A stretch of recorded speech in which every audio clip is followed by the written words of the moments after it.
Assalamualaikum warahmatullahi wabarakatuh. Perkenalkan, saya Fauzia Arifin dengan NIM 24011830001 dari kelas 1 Teknik Komputer Politeknik Negeri Padang, PSDKU Solok Selatan, tahun ajaran 2024-2025. Bersama dosen pengampu Ibu Katrina Volomina, Sarjana Pendidikan dan Magister Komputer di mata kuliah Algoritma Pemrograman Teori. Di sini saya akan membahas 5 soal tentang program ya teman-teman.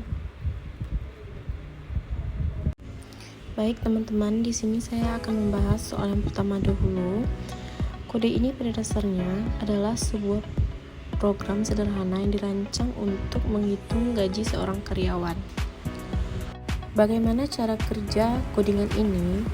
Yang pertama, kita diminta untuk menginputkan nama karyawan, setelah itu jumlah jam kerja, upah, dan lembur. Untuk jam kerja normal, jika jumlah jam kerja kurang dari atau sama dengan 48 jam, maka gaji dihitung dengan mengalikan jumlah jam kerja dengan nilai upah per jam untuk jam kerja normal. Jam lemburnya, jika jumlah jam kerja lebih dari 48 jam, maka jam lembur dihitung dengan mengurangi jumlah jam kerja total dengan 48 jam. Untuk gaji lembur dihitung dengan mengalikan jumlah jam lembur dengan nilai upah per jam untuk lembur. Total gaji adalah penjumlahan dari gaji untuk jam kerja normal dan gaji lembur. Untuk menampilkan hasil, setelah perhitungan selesai, program akan menampilkan hasil berupa nama karyawan dan total gaji, tapi kita harus mengisi dulu nama karyawannya dan jumlah jam kerjanya, baru keluar nanti hasil total gajinya. Kita tampilkan hasilnya ya. Nah, seperti inilah hasilnya ya teman-teman. Ini nama saya, lalu jam kerjanya itu 165 jam, maka dapat hasilnya itu 447.000 untuk upah gajinya teman-teman. Untuk codingan yang kedua ini, kita diminta untuk menampilkan nilai rata-rata. Baik, di sini kita diminta untuk memasukkan INT main. Ini adalah bagian utama dari program. Lalu INTN ini seperti membuat kotak bernama N untuk menyimpan jumlah nilai yang akan kita hitung rata-ratanya. Sedangkan INTX digunakan untuk menyimpan nilai sementara saat kita memasukkan nilai. Sedangkan float rata-rata digunakan untuk menyimpan hasil akhir perhitungan rata-rata. Sedangkan untuk jumlah sama dengan 0 itu digunakan untuk menyimpan nilai sementara. Print masukkan jumlah nilai N adalah perintah untuk menampilkan tulisan masukkan jumlah nilai. Sedangkan for bagian ini akan mengulang perintah di dalamnya sebanyak berapa kali kita ingin memasukkan nilainya. Jika kita masukkan 5 untuk nilai N, maka perintah di dalamnya akan diulang sebanyak 5 kali. Untuk membaca nilai, print masukkan nilai. Perintah ini akan meminta kita masukkan nilai satu persatu.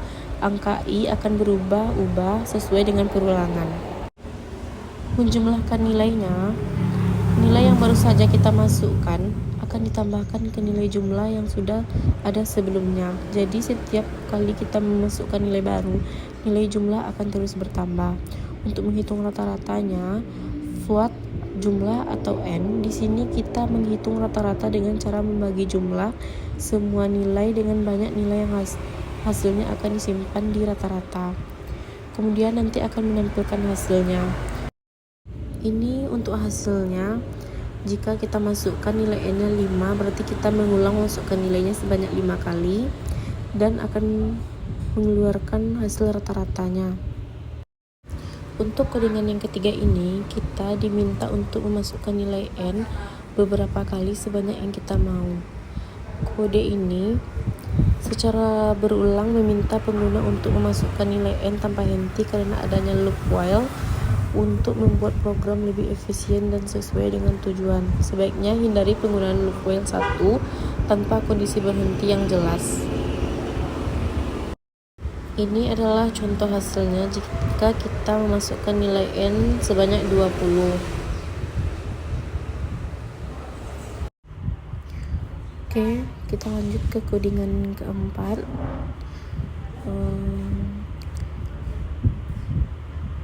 Di sini kita sebenarnya disuruh untuk membuat dua buah keranjang.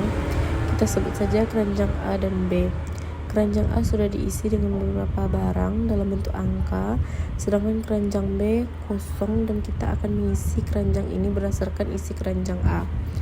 Aturan mengisi keranjang B: jika barang di keranjang A nilainya lebih dari 5, maka kita ambil barang itu, kita gandakan nilainya lalu masukkan ke keranjang B. Jika tidak, kita langsung pindahkan barang tersebut ke keranjang A, dari keranjang A ke keranjang B tanpa mengubah nilainya. Kita akan coba untuk menginputkan hasilnya. Beginilah contoh hasil yang kita dapat untuk keranjang B. Untuk codingan yang kelima ini, kita diminta untuk menjadi kasir sebuah toko. Program ini meminta pengguna memasukkan data seperti pilihan merek dan jumlah barang. Untuk prosesnya melakukan perhitungan seperti menghitung total harga dan diskon. Program akan menampilkan hasil perhitungan kepada pengguna. Konsep penting dalam kode ini, variabel digunakan untuk menyimpan data seperti harga, jumlah barang, dan total harga. Percabangan if-else digunakan untuk membuat keputusan, misalnya untuk menentukan jenis diskon yang diberikan. Perulangan atau loop digunakan untuk mengulang suatu tindakan, misalnya untuk terus meminta input pengguna hingga pengguna tidak ingin membeli lagi. Fungsinya, mungkin ada fungsi-fungsi khusus yang digunakan untuk melakukan tugas-tugas tertentu seperti menghitung diskon atau menampilkan hasil. Secara garis besar, kode ini bekerja dengan memulai program untuk menampilkan pilihan merek baju, lalu menginputkan pengguna memilih merek, jumlah, dan barang. Program menghitung total harga diskon, dan output hasil perhitungan ditampilkan. Program akan bertanya apakah pengguna ingin membeli lagi. Jika ya, kita akan mengetik pesan Y. Jika tidak, kita akan mengetik pesan N, dan otomatis akan keluar dari program. Kita akan coba contohnya ya teman-teman. Kita akan jalankan program ini. Baik teman-teman, ini untuk hasilnya. Yang pertama, saya memilih merek baju yang Z atau yang nomor 3 di harga 60.000. Saya beli sebanyak 5 buah, maka total harganya itu 300.000 dan dapat diskon 36.000, maka kita harus bayar 264.000. Selanjutnya saya masih ingin membeli baju, berarti saya akan mengetikkan Y. Lalu saya pilih merek baju yang Y atau nomor 2 dengan harga 50.000. Saya beli sebanyak 4 buah. Total harganya itu 200.000 dan dapat diskon 20.000, maka kita harus bayar 180.000. Baiklah teman-teman, kita sudah selesai membahas semua programnya. Terima kasih untuk teman-teman yang telah menonton video saya, semoga bermanfaat. Sampai ketemu di video selanjutnya. Assalamualaikum warahmatullahi wabarakatuh.